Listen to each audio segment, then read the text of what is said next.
Bismillahirrahmanirrahim. Assalamualaikum warahmatullahi wabarakatuh. Sahabat Kebun Berkah dimanapun sahabat Kebun Berkah berada, jumpa lagi di channel Junediono Kebun Berkah, channel resmi Kebun Berkah, yaitu channel yang menginformasikan terkait tentang pertanian, perkebunan, kehutanan, wisata, terutama wisata alam, Sukarobot, yang merupakan pelatihan bagi putra-putri sahabat Kebun Berkah semua di bidang robotika, animasi, programming ataupun coding, dan web design.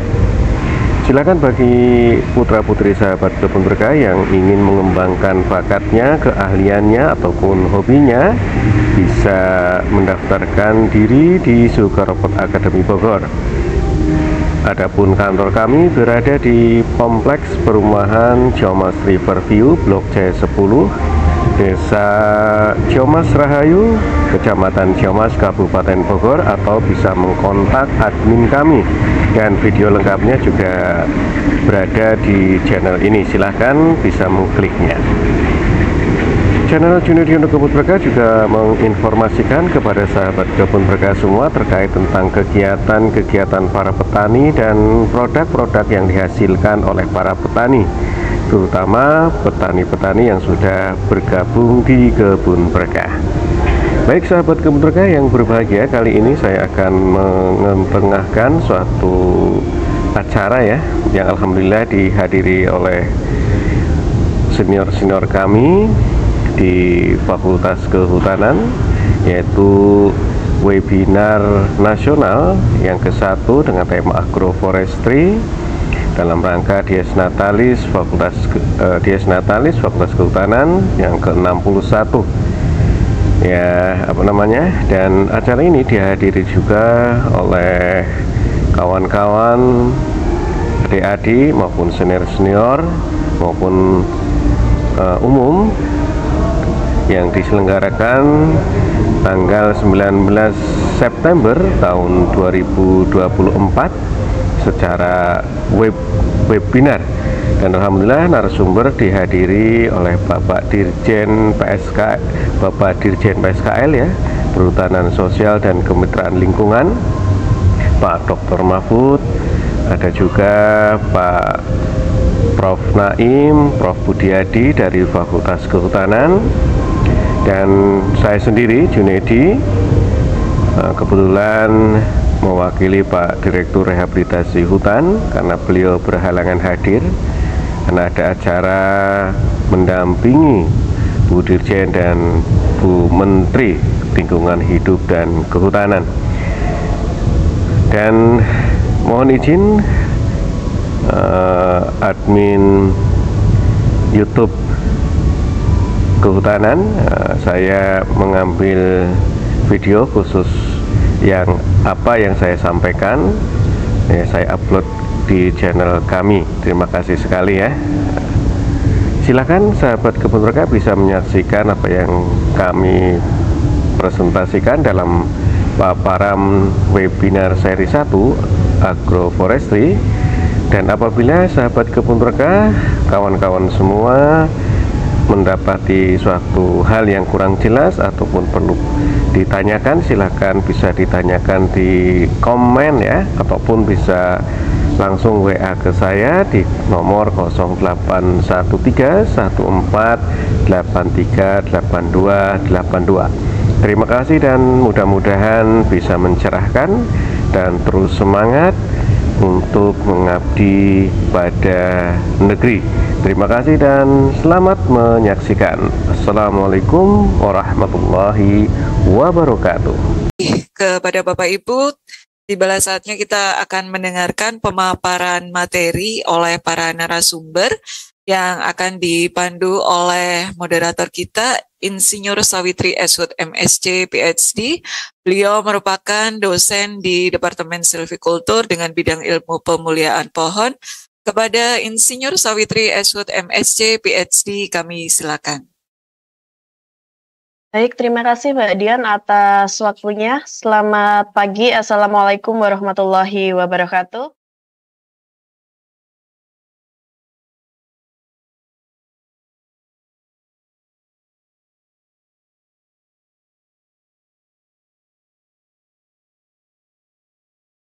dan Kelestarian Pengelolaan Hutan. Bapak Ibu yang saya hormati, pada pagi hingga siang hari nanti kita akan menimba ilmu secara langsung dari narasumber-narasumber yang sudah tidak kita ragukan lagi, baik teori maupun praktiknya di dalam hutan maupun di dalam kancah kehutanan. Dan sudah hadir bersama kita di ruang Zoom ini ada keempat narasumber kita. Yang pertama, beliau adalah Direktur Jenderal Perhutanan Sosial dan Kemitraan Lingkungan Kementerian Lingkungan Hidup dan Kehutanan, Bapak Dr. Insinyur Mahfud MP. Selamat pagi, Pak Mahfud. Salam sejahtera untuk kita semua. Matur nuwun, Bapak sudah bergabung sangat tepat waktu sekali, Bapak. Matur nuwun. Kemudian narasumber yang kedua kita, beliau adalah Bapak Junediono Eshut MSI. Beliau merupakan Kepala Subdirektorat Reboisasi pada Direktorat Rehabilitasi Hutan dan Lahan. Dikarenakan Pak Niko tidak bisa hadir, maka Pak Junediono yang hari ini atau pagi hari nanti akan memberikan materi. Kemudian selamat pagi Pak Junet. Sudah bergabung ya. Bapak. Matur nuwun. Yang ketiga adalah Profesor Dr. Insinyur Budiadi Eshut AGRSC IPU. Beliau merupakan guru besar bidang silvikultur agroforestry tropika di Fakultas Kehutanan UGM. Selamat pagi Prof. Budi. Selamat pagi Prof. Nampaknya Prof. Oke Mbak, masih di mute tadi oleh panitia. Terima kasih. Oke, baik. Sehat Pak ya? Alhamdulillah sehat. Pagi Pak Mahfud. Pagi Pak. Baik. Kemudian narasumber yang keempat, beliau adalah Guru Besar Bidang Pemulihan Pohon Fakultas Kehutanan UGM, Profesor Dr. Insinyur Muhammad Naim MAGRSC. Selamat pagi, Sugeng Enjang, Prof. Naim.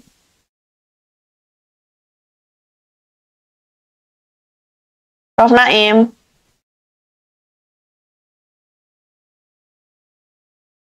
Selamat pagi, Prof. Selamat pagi semuanya. Sehat, Prof? Alhamdulillah sehat. Sehat. Baik. Baik, Bapak Ibu yang saya hormati, keempat narasumber kita sudah hadir dan acara ini akan berlangsung hingga kurang lebih pukul 10.45 yang akan terbagi menjadi dua sesi, yaitu sesi yang pertama berupa pemaparan oleh para narasumber, di mana masing-masing narasumber kami mohon untuk dapat memberikan paparan selama maksimal 20 menit.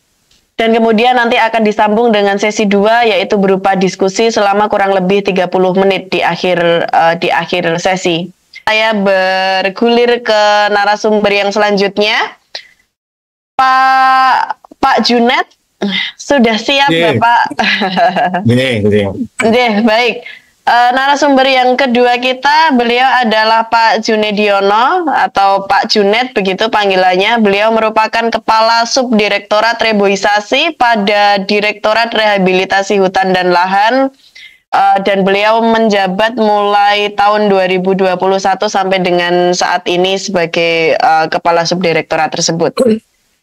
Beliau akan menyampaikan paparan. Mohon izin saya share screen.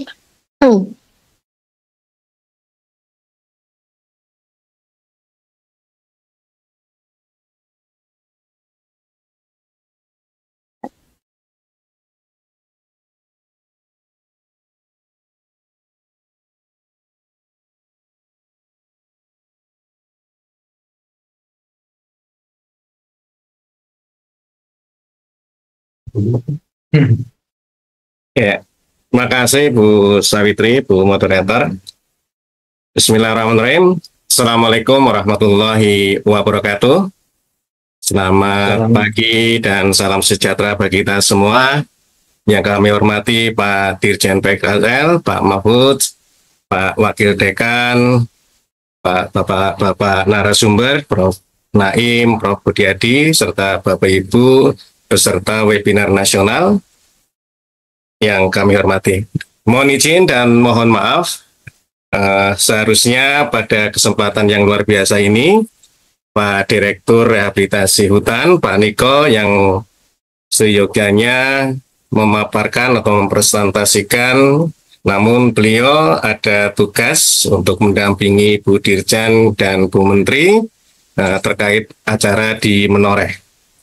Baik Bapak dan Ibu yang kami hormati, dalam kesempatan yang baik ini kami akan memaparkan terkait tentang kontribusi rehabilitasi hutan dan lahan untuk peningkatan ketahanan pangan dan kelestarian hutan di Indonesia. Adapun konten atau gambaran yang akan kami sampaikan terkait yang pertama adalah gambaran umum terkait lahan kritis di Indonesia. Yang kedua adalah triple planetary crisis dan posisi rehabilitasi hutan dan lahan sebagai solusi. Yang ketiganya adalah capaian rehabilitasi hutan dan lahan untuk tahun 2015 sampai dengan 2024. Yang keempat, tantangan ketahanan pangan dan kelestarian hutan di Indonesia. Yang kelimanya adalah potensi rehabilitasi hutan dan lahan mendukung ketahanan pangan dan kelestarian hutan. Serta yang terakhir adalah potret sukses story ataupun keberhasilan rehabilitasi hutan dan lahan. Lanjut, Bapak Ibu yang kami hormati peserta webinar nasional, kita ketahui bahwa kita memiliki lahan kritis tingkat nasional yang setiap 2 tahun sekali memang kita lakukan review, dan review terakhir ini di tahun 2022, dan insya Allah di tahun 2024 kita juga sedang melakukan review terkait lahan kritis ini.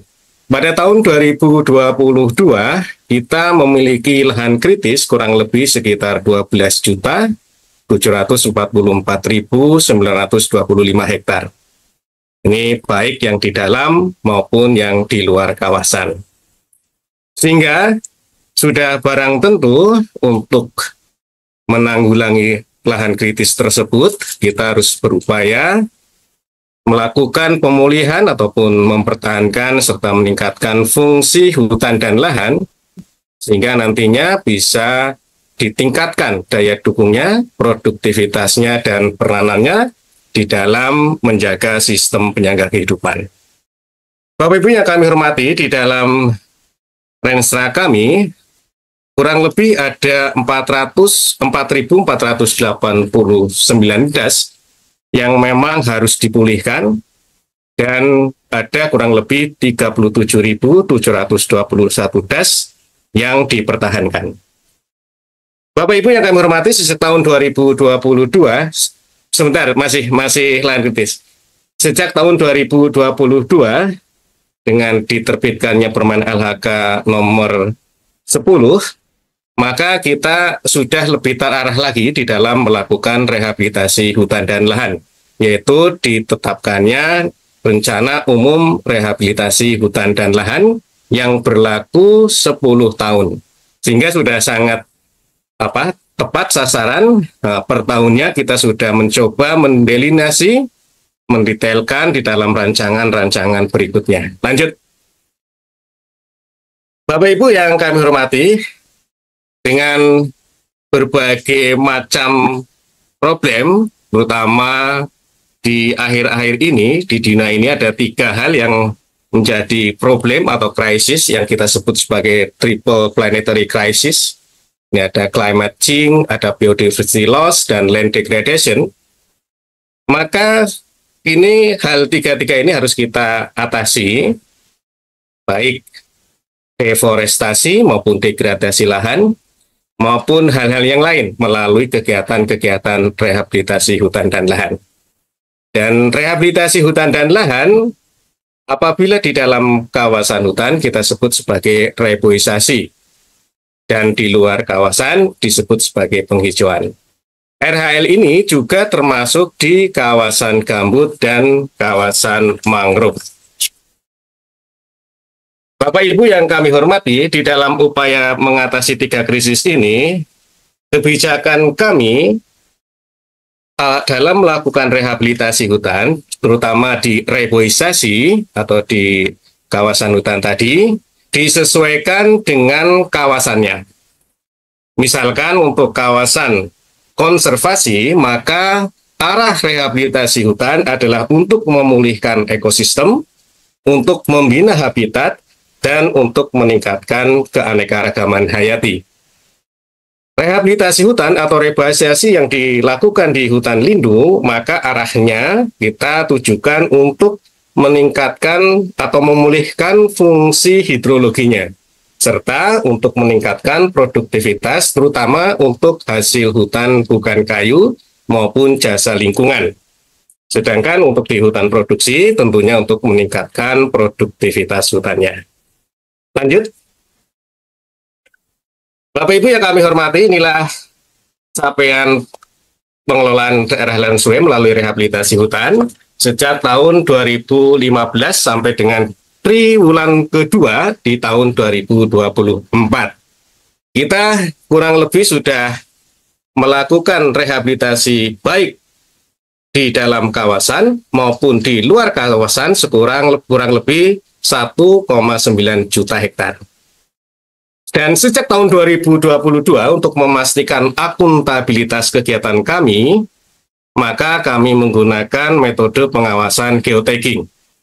Di mana geotagging ini adalah mencoba mengambil foto yang berisikan kurang lebih 3 informasi, yaitu informasi lokus, informasi tanggal atau waktu, dan informasi koordinat.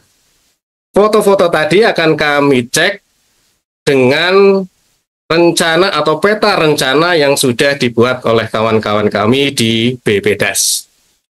Ini untuk menjaga akuntabilitas kegiatan-kegiatan kami di lapangan. Mohon izin Pak Dirjen, kami juga sekaligus melaporkan untuk kegiatan rehabilitasi hutan juga yang dilakukan di kawasan perhutanan sosial. Kami sudah melakukan kurang lebih 70.057 hektar.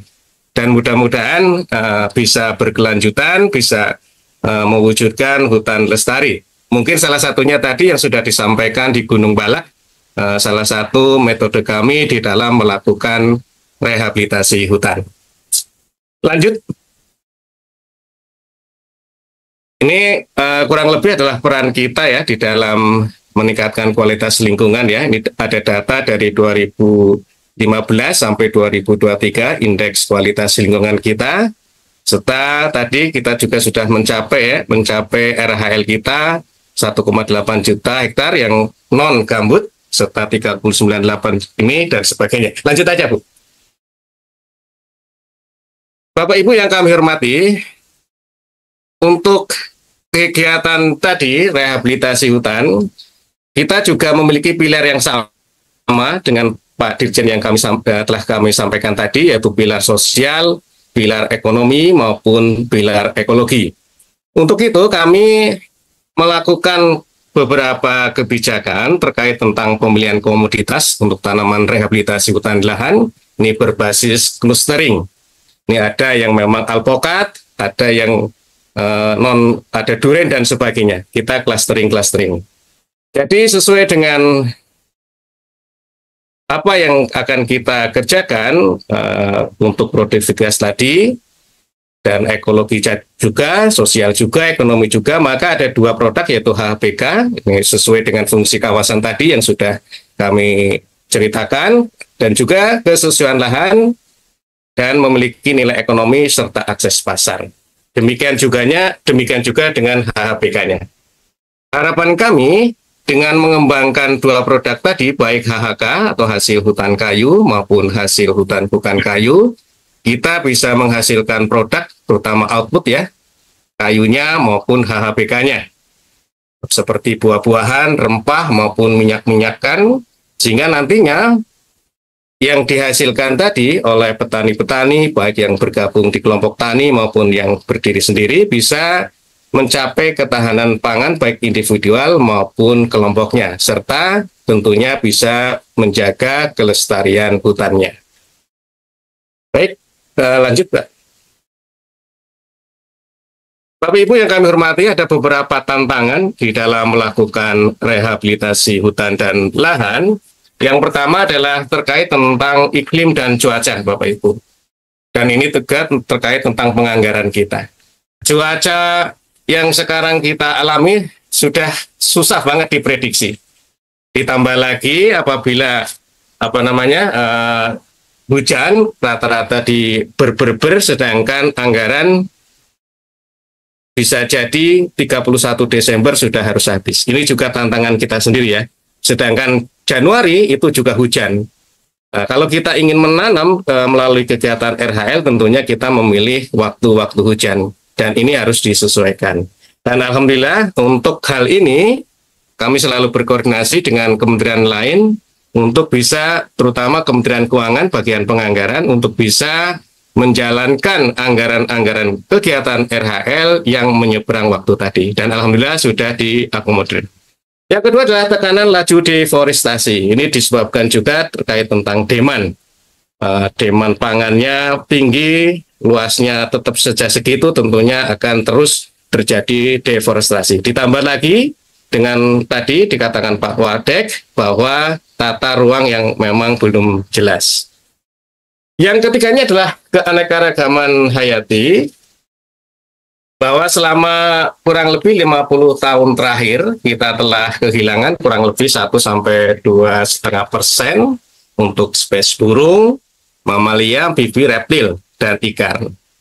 Sehingga ini pun kita perlu melakukan rehabilitasi hutan sesuai dengan kawasan hutan masing-masing. Dan yang tiga kalah penting adalah adanya kolaborasi antar pihak. Bapak Ibu yang kami hormati, untuk menggodok 4 tantangan tadi, critical point tadi, alhamdulillah kami sedang melakukan identifikasi permasalahan, dan alhamdulillah Pak Prof. Budiadi juga terlibat ini di dalam melakukan kebijakan, terutama terkait dengan Permen LHK 23 2021. Kami berharap sekali masukan-masukan dari Bapak Ibu semua terkait nantinya, mudah-mudahan kebijakan ke depan bisa adaptif sesuai dengan kondisi lapangan, namun juga bisa mengamankan kawan-kawan kami di tingkat BPDAS ataupun di tingkat tapak. Lanjut, Pak Bu. Bapak Ibu yang kami hormati, tadi terkait tentang ketahanan pangan, RHL diharapkan mampu untuk mendukung ketahanan pangan dan mengembalikan kelestarian hutan. Ini ada 2 model yang kami coba kembangkan, yaitu agroforestry. Ini merupakan suatu teknik ya untuk memanfaatkan sebidang lahan dengan menanam berbagai macam tanaman gabungan dari pertanian maupun kehutanan. Yang kedua adalah UPSA. UPSA ini adalah sebenarnya model usaha pelestarian sumber daya alam yang memadukan agroforestry tadi dengan bangunan konservasi tanah secara sederhana. Bangunan konservasi tanah dan air secara sederhana misalnya adalah rorak ya, ataupun teras siring yang kita kembangkan di dalam UPSA. Dan harapannya UPSA ini juga memiliki dampak di sekitar model tadi. Jadi kita ada 2 yang kami kembangkan ya, agroforestry maupun UPSA. Lanjut. Bapak Ibu yang kami hormati, ini adalah semacam potret ya terkait tentang kegiatan-kegiatan kami di rehabilitasi hutan. Ini ada beberapa sukses story di tahun 2019, misalnya di Jawa Tengah. Ini adalah penanaman kebun bibit rakyat yang ditanam kurang lebih 30.000 batang petai ya. Alhamdulillah sudah panen. Dan juga di Gorontalo, di KPH wilayah 6, juga sudah berhasil memanen jambu mete, dan alhamdulillah juga ini sudah membuat produk turunannya, yaitu kacang mete yang dikemas. Ini dihargai di pasar kurang lebih 80.000 sampai 200.000 kacang metenya. Lanjut. Ini juga sukses story yang lain ya, terkait tentang HH Bagapela, Pala. Ini ada di WS Putih, WS Kampung, Lampung. Ada juga minyak kayu putih Ini minyak kayu putih termasuk yang banyak Bapak Ibu semuanya. Ada juga kita nangka, ini di Sejang Duriangkang, Babel juga ada. Lanjut. Wah, alhamdulillah sudah selesai Bu Sawitri. Mudah-mudahan kami mendapat masukan terkait tentang kebijakan-kebijakan dan alhamdulillah mudah-mudahan kami sudah menggodok tadi ya inventarisasi permasalahan untuk perubahan Permen LHK 23 dan sekaligus membuat nota akademisnya. Dan alhamdulillah kami dibantu juga oleh Pak Prof. Budiadi dan kami berharap sekali banyak masukan terutama di silvikultur di RHL-nya. Terima kasih dan kami kembalikan ke Bu Moderator. Oke, matur nuwun sangat Pak Junet. Kalau tadi Pak Junet menyampaikan di akhir membutuhkan masukan, wah ini sudah ada masukan pertanyaan Pak, jangan khawatir Pak. Jadi saya menangkap beberapa hal gitu ya, bahwa di Indonesia ya PR lahan kritis kita masih lumayan gitu ya, masih ada 12 juta sekian hektar. Baik itu di dalam maupun di luar kawasan yang kemudian perlu kita tingkatkan gitu ya kegiatan rehabilitasinya. Tetapi juga sisi positif yang lain adalah kita sudah banyak juga melakukan upaya-upaya tadi ya, sudah cukup gigih sehingga kemudian kalau tadi dilihat dari indeks kualitas lingkungan hidupnya itu juga sudah meningkat begitu dari tahun ke tahun. Kemudian tadi juga beberapa model yang digunakan di dalam kegiatan rehabilitasi, ada model agroforestry begitu ya, kemudian ada yang memadukan dengan teknik sipil gitu ya, UPSA untuk mendukung keberhasilan agroforestry. Kemudian juga pengembangan tidak hanya hasil hutan kayu tetapi juga berfokus pada hasil hutan bukan kayu, ada buah, ada rempah, kemudian ada produk-produk pangan yang lain yang harapannya nanti dapat mendukung ketahanan pangan begitu nggih. Nggih, matur nuwun sangat Pak Junet. Bisa diintip dulu Pak pertanyaan-pertanyaan yang ada di chat, tapi nanti di belakang akan kami sampaikan juga di sesi diskusi. Matur nuwun.